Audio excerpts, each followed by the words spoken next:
Saudara-saudara yang dikasihi Tuhan, Shalom, damai di hati. Saat ini kita akan belajar firman, namun sebelumnya marilah kita berdoa. Ya Tuhan, saat ini kami akan membuka firman-Mu untuk kami baca dan renungkan bersama.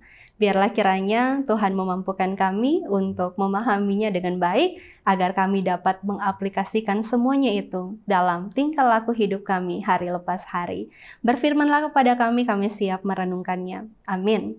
Saudara-saudara, mari kita membuka bersama firman Tuhan dalam kitab Kejadian 21 ayat 20 sampai 21.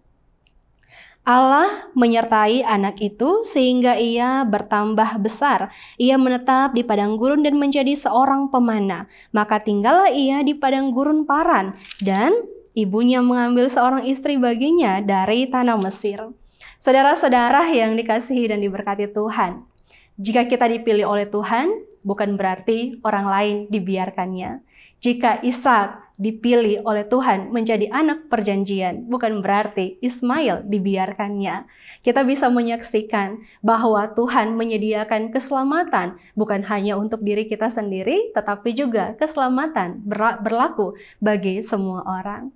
Dalam pembacaan ini jelas sekali bahwa Tuhan menyertai kehidupan Ismail, walaupun ia lahir dari seorang budak yang tidak dianggap, walaupun ia lahir dari seorang perempuan yang malah diusir tanpa membawa apa-apa. Namun lihat, anak ini malah dipelihara oleh Tuhan. Bahkan pemeliharaan Tuhan terjadi di padang gurun yang menakutkan. Namun di tempat itu Tuhan menyatakan bahwa kuasanya berlaku dalam kehidupan Ismail. Bahwa Tuhan memelihara hidup anak ini, bahkan menjanjikan kepadanya. Dan juga membuktikan bahwa janji tentang keturunan yang besar Tuhan nyatakan. Saudara-saudara yang dikasihi dan diberkati Tuhan, ketika kita melihat bacaan ini tentunya kita terharu karena Tuhan begitu sayang terhadap setiap umat yang mau untuk memohon pertolongannya, yang mau untuk berseru kepadanya. Walaupun kadangkala kita ditolak, walaupun kadangkala seakan-akan kita tidak dianggap, seakan-akan kita tidak diterima, namun selama Tuhan Allah beserta dengan kita, siapakah lawan kita? Karena kita punya Allah yang sanggup untuk menyediakan segala yang terbaik dalam hidup kita. Ada beberapa pembelajaran dari firman ini yang bisa kita ambil. Yang pertama, Allah menyediakan keselamatan untuk siapa saja. Yang kedua, Allah tidak pernah membiarkan ketidakadilan dalam hidup kita. Kalaupun kita mengalami ketidakadilan, Tuhan akan mengubah itu, saudara, menjadi berkat yang siap Tuhan berikan bagi setiap orang yang mengandalkan Dia.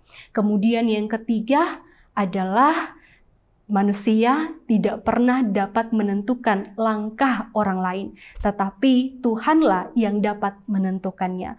Walaupun Ismail diusir, walaupun Ismail terpisah dari Abraham, walaupun ia seakan-akan ditinggalkan, tetapi ketika Tuhan merencanakan sesuatu yang luar biasa dalam hidupnya, betapa kelamnya masa lalu itu tidak akan mengubah bahwa ada masa depan terbaik yang Tuhan siapkan bagi Ismail maupun Hagar.